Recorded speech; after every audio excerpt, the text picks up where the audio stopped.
కాపు JAC రాష్ట్ర వ్యాప్తంగా ఉన్న కాపు సంఘాలతో చర్చించి రానున్న ఎన్నికల్లో ఏ పార్టీ మనం సపోర్ట్ చేయాలి, ముఖ్యంగా కాపు సామాజిక వర్గం అనేది రాష్ట్రంలో అత్యధిక సంఖ్యాబలం ఉన్న, అంటే సుమారు 18-20% రాష్ట్రంలో సంఖ్యాబలం ఉన్న జాతి మాది. మేమందరం కలిసి ఈసారి ఎన్నికల్లో ఏ పార్టీ చేస్తే బాగుంటుందని ఆలోచన చేయించు మరి జేఏసీ సభ్యులను నేను ఆర్ఎస్ ప్రకాష్, అలాగే ఉద్యోగ నాయకులు మా జేఏసీ సభ్యులు ఆకు రామకృష్ణ గారు, వాసి దేశదాస్ గారు, అలాగే అన్నే వెంకటరావు గారు, మిగిలిన మిత్రులందరూ కూడా రాష్ట్ర వ్యాప్తంగా ఆయా ప్రాంతాల్లో నాయకులతో సమన్వయం తీసుకుంటూ మేము పూర్తి చేయడం జరుగుతుంది. ముఖ్యంగా ఈ పత్రికా సమావేశం ముఖ్య ఉద్దేశం ఏంటంటే ఎన్డీఏ కూటమికి ఎందుకు కాపులు కానీ ఇతర సామాజిక వర్గాలు కానీ సపోర్ట్ చేయాలని ఆలోచనతో మేము ఈ ప్రశ్న పెట్టడం జరిగింది. మేము 2 అంశాలు, ఒకటి మా జాతి ప్రయోజనాలు, 2 రాష్ట్ర ప్రయోజనాలను ఆలోచన చేసుకుని ఎన్డీఏ కూటమి మేము సపోర్ట్ చేయాలనుకుంటున్నాం. ముందు మా జాతి ప్రయోజనాలు చూసినట్టయితే గతంలో తెలుగుదేశం పార్టీ కాపులకు సంబంధించి రిజర్వేషన్ అంశం కానివ్వండి, లేకపోతే అనేక ఆర్థిక ప్రయోజనాలు కల్పించడంలో కానివ్వండి చిత్తశుద్ధితో పనిచేస్తుందని అప్పట్లో మేము గమనించలేకపోయినా మాకు రోజులు గడిచిన తర్వాత ఈ ప్రభుత్వం చూసిన తర్వాత ఏ కోరిక మాకు అర్థమైంది.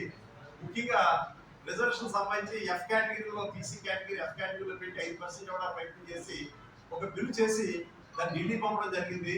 అది అమలు కాని పక్షంలో అమలు అవడానికి ఆలస్యం అవుతున్న సమయంలో సెంట్రల్ గవర్నమెంట్ నుంచి మోడీ గారు ఈడబ్ల్యూఎస్ కింద 10% రిజర్వేషన్ ఇస్తే ఆ రిజర్వేషన్ లో 5% కాపులకి రిజర్వేషన్ కల్పిస్తూ బిల్లు నెంబర్ 14/2019 చట్టం చేసి ఆ చట్టాన్ని అమలు చేయడానికి 8/3/2019 తేదీన చంద్రబాబు నాయుడు గారు ముఖ్యమంత్రిగా జీవో కూడా జారీ చేయడం జరిగింది.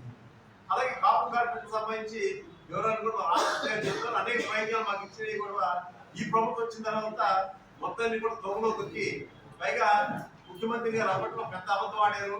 ఈ కాపు రిజర్వేషన్ అంశం స్టేట్ గవర్నమెంట్ సంబంధించింది కాదు, కేంద్ర ప్రభుత్వం సంబంధించి నేనేం చేయలేకపోతున్నాను, కానీ కాపులకు సంబంధించి సంవత్సరానికి 2,000 కోట్ల రూపాయలు కార్పొరేషన్ ఇస్తూ ఆ నిధులు ప్రత్యేకంగా కాపులు ఖర్చు పెడతానని చెప్పడం జరిగింది. ఆ నిధులు లేవు, మా రిజర్వేషన్ లేదు. తెలుగుదేశం ప్రభుత్వం ఇచ్చిన చట్టం చేసిన ఈడబ్ల్యూఎస్ రిజర్వేషన్ కూడా మాకు లేకుండా చేసిన జగన్మోహన్ రెడ్డి గారు మాకు అధికారంలో కానీ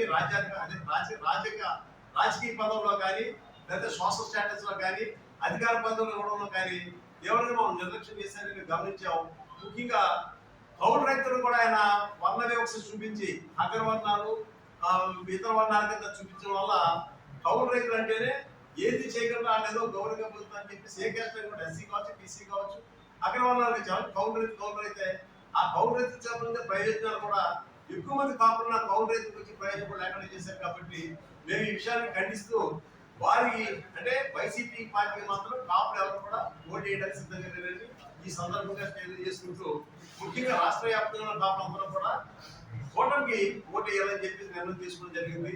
అలాగే రాష్ట్ర ప్రయోజనాలు చూసినట్టయితే ఇవాళ మనం గమనిస్తున్నాం, ఆర్థిక వ్యవస్థ కానీ, ప్రభుత్వ వ్యవస్థలు కానీ, అలాగే శాంతి భద్రత కానీ అధోగతికి వచ్చి అధమ స్థాయికి ఉంది. అంటే అక్షర క్రమంలో మొదటి స్థానంలో ఉన్న ఆంధ్రప్రదేశ్ ఇవాళ అన్ని రంగాల్లో కూడా వెనకబడిపోయి అధమ స్థాయికి వచ్చి ఆఖరి క్రమంలోకి వెళ్ళిపోయిన పరిస్థితుల్లో ఈ రోజుని మరి దేశ గౌరవాన్ని కానీ, దేశ ప్రతిష్టను కానీ, దేశ అభివృద్ధిని కానీ చాలా ముందుకు తీసుకెళ్తున్న మోడీ గారు ఒకవైపు, అలాగే గొప్ప విజనరీ, గొప్ప రిఫార్మిస్టు, మరి సంక్షేమాన్ని అభివృద్ధిని రెండింటి కూడా సంపాదనలో ముందుకు తీసుకెళ్ళగల గొప్ప అడ్మినిస్ట్రేటర్, దూరదృష్టి గల నాయకుడు చంద్రబాబు నాయుడు గారు పక్కనే, అలాగే ఈ కూటమి ఏర్పడంలో ప్రధాన పాత్ర పోషించి ఎక్కడ తగ్గాలో అవసరమైతే తను త్యాగం చేసి స్వార్థరహితంగా ఈ రాష్ట్ర ప్రయత్నాన్ని ఆశిస్తూ పవన్ కళ్యాణ్ గారు జనసేనని ఉపయోగించుకుని ముగ్గురు కలిసి కూటమికి ఏర్పడి డబుల్ ఇంజిన్ ప్రభుత్వం అయితే ఈ రాష్ట్రం అభివృద్ధి చెందడానికి పూర్తిగా ఉంటుంది. ఎందుకంటే కేంద్రంలో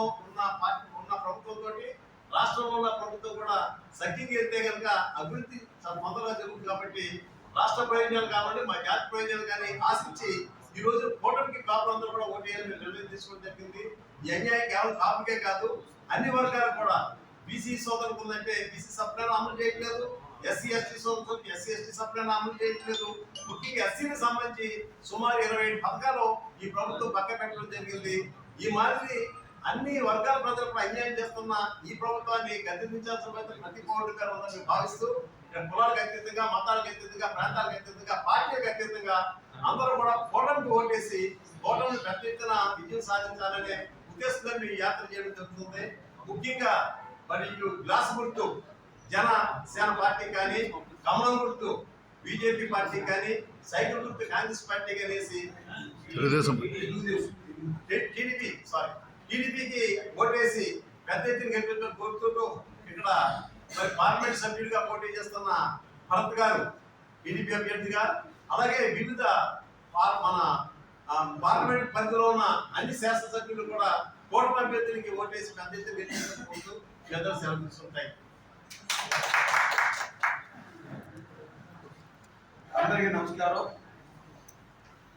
నేను రాష్ట్ర కాపు జేఏసీలో మరి పాత్ర వహించి ఉద్యమాల్లో అనేక ప్రభుత్వ పాత్ర వహించిన ఆత్మకాంక్షగా కాపు సమాజానికి, రాష్ట్ర ప్రజలకి విజ్ఞప్తి చేస్తా ఉన్న మీ ద్వారా ప్రజాస్వామ్యంలో 5 సంవత్సరాలకి తమ భవిష్యత్తు నిర్దేశించుకునేటువంటి ఒక కార్యక్రమం జరగబోతా ఉంది.